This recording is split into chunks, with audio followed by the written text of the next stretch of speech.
So back at the project, let me quit the development server because now I need to install another package. And I will simply install these free templating engines so that we can work with them.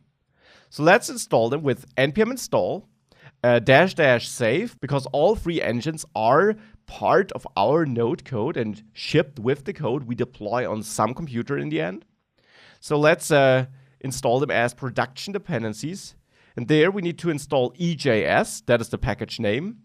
And links to the websites of these packages with more documentation can also be found in the last lecture of this module. So EJS. Then we also got Pug. And handlebars. There is a handlebars package, but that's actually the wrong one. We need express-handlebars here because this has built-in integration with Express. EJS and Pug already have that built into their core packages, you could say. So let's now hit enter, and now these free packages will be downloaded. Now what you can also see here, by the way, is that you can of course install multiple packages at once by simply repeating or by adding all the names after npm install. Now the packages are installed, and we'll not use them all at the same time, but one after another, so that we can have a close look at how they work. And let's start with the most exotic package, Pug. To use that, we have to go to the app.js file, and now we have to let Express.js know, and that is an Express feature, not Node, by the way. Another strong reason why we want to use Express, because with Node, standalone Node, this would be harder. You would have to do all of that manually. Here, we can just tell Express, hey, we get a templating engine that is Express conforming, and that is the case for all three we installed, so please use it to render dynamic templates. We do that by going into the app.js, and after we created our Express app here and stored it in the app constant, we can set a global configuration value. Now what is that?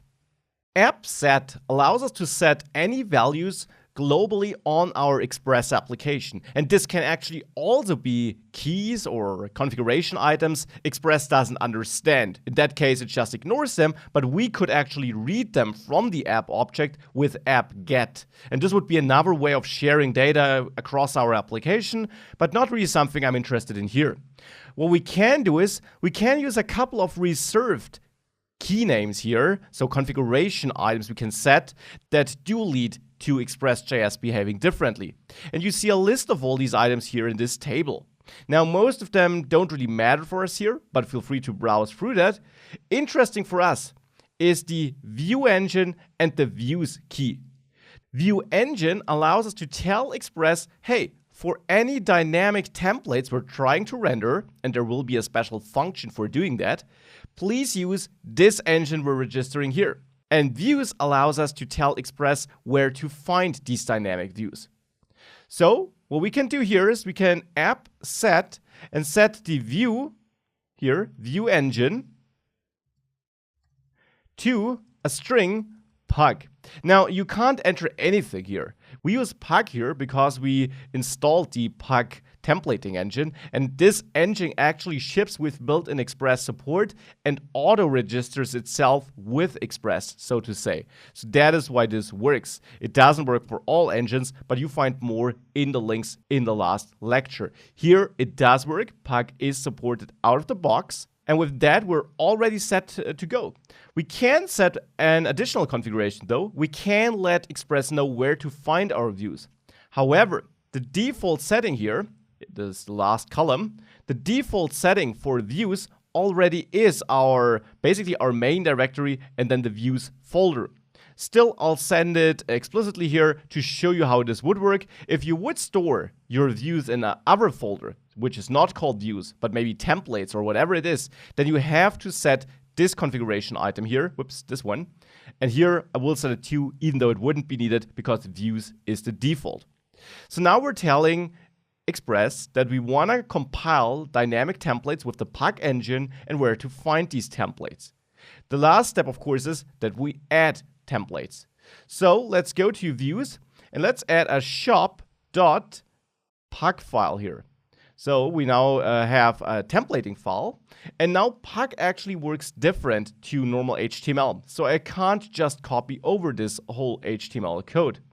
The good thing is, however, in my IDE here, if I type HTML in the shop.pug file, and then I use this HTML5 template, I get a Pug structure of this. And here we already see the minimal HTML syntax. We got no normal HTML tags, but keep in mind that the Pug templating engine will compile our code to normal HTML in the end. So this here is basically the equivalent to this part here, you could say, except for the style sheet imports. If we wanted to add these, we can do that here too. And thankfully, the IDE helps me here. If I type link and hit tab, I get a Pug conform implementation of this. So here I now can also add my links. The paths, of course, to the CSS files are the same as before. So this is now how we installed Pug and how we added it. Now let's quickly finish this file to look like this file before we then actually have a look at how we can add dynamic content. So let's replicate this link here and import the product CSS file. And now for the body, here I got a header and I got this main area. So let's replicate this in Pug quickly. For this, in the body, indentation matters in Pug, that's important. You basically structure your nesting of HTML with indentation levels here. So if head is nested in HTML, then it's indented. And if meta is nested in head, it's also indented. If they're on the same level, they are siblings. So this is how that works. So if you want to add something into body and not next to it, we have to indent here. And then I add my header, which has this main header class. So if I type, again, another useful feature of the IDE, of Visual Studio Code, if I type dot and then the name like this and I hit tab, then this looks like it didn't do anything, but actually this is the representation of a div with this class. Now I want a header with this class, so I just write header. So this strange syntax will create a header element with this CSS class. And this is something you have to get used to, and where I strongly recommend diving into the official Pug docs if you want to stick to that. Here, by the way, I will replace the title with my shop. So let's not just add the header, but also nav, unordered list, and so on. For this, in the header, I want to nest something, so let's add an indentation level, and then unordered list dot and the class. And now the same. Whoops, that was the nav, not the unordered list. So that should be a nav item. Now for the unordered list, let's take that class. Let's go in there. It should be nested in the nav. So let's indent unordered list dot class name. And now we got the list items. So here, let's again pick the list item here, or the class on it.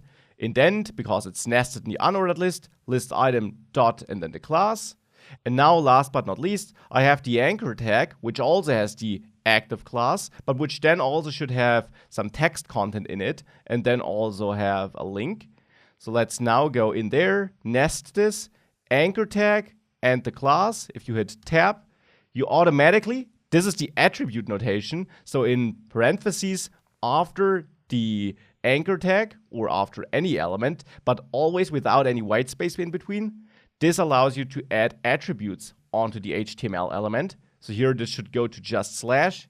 And now for the text content, you can add this next to it. So shop, like this. This will basically place this text between the opening and closing anchor tag. Now this is the setup I want to have here. Of course, we have two list items. We also got add product, which leads to this link. So I have to replicate this. So next to the first list item, I add another one, main header item. And then I have my anchor tag, this one without the active class, just with the link. And there I'll say add product. With this, if I run npm start, we wouldn't see anything. And I am aware of the fact that I didn't add the main content, but let's ignore that for now. With this, however, we wouldn't render this template, because we're not telling Express to do so. We're telling Express that it should use this templating engine whenever we try to render a template, but we don't try to do that. So in shop.js, where we do define what should be our response, we have to change the response, because right now we're sending the HTML file. Now we want to do something else. We can use response, and then there is a special render method. This is provided by Express.js, and it will use the default templating engine, which is why we had to define it here. It will use that default templating engine and then return that template. And now, since we defined that all views are in the views folder, we also don't have to construct a path to that folder. Instead, we can just say shop. We also don't need shop.pug because we defined pug as the default templating engine, so it will look for .pug files. With this, if we save and we reload the shop page, we see the header. We don't see the main content because we didn't add this, but the rest is working just fine. And if you inspect this or view the page source, you see this is normal HTML code. So it's not our minimal version, which the browser wouldn't be able to read anyways, but it is the HTML code Pug generated for us based on that minimal version. Now, one thing we're not doing here is we're not outputting anything dynamic. But since that is the reason why we added templating engines, let's do that too in the next lecture.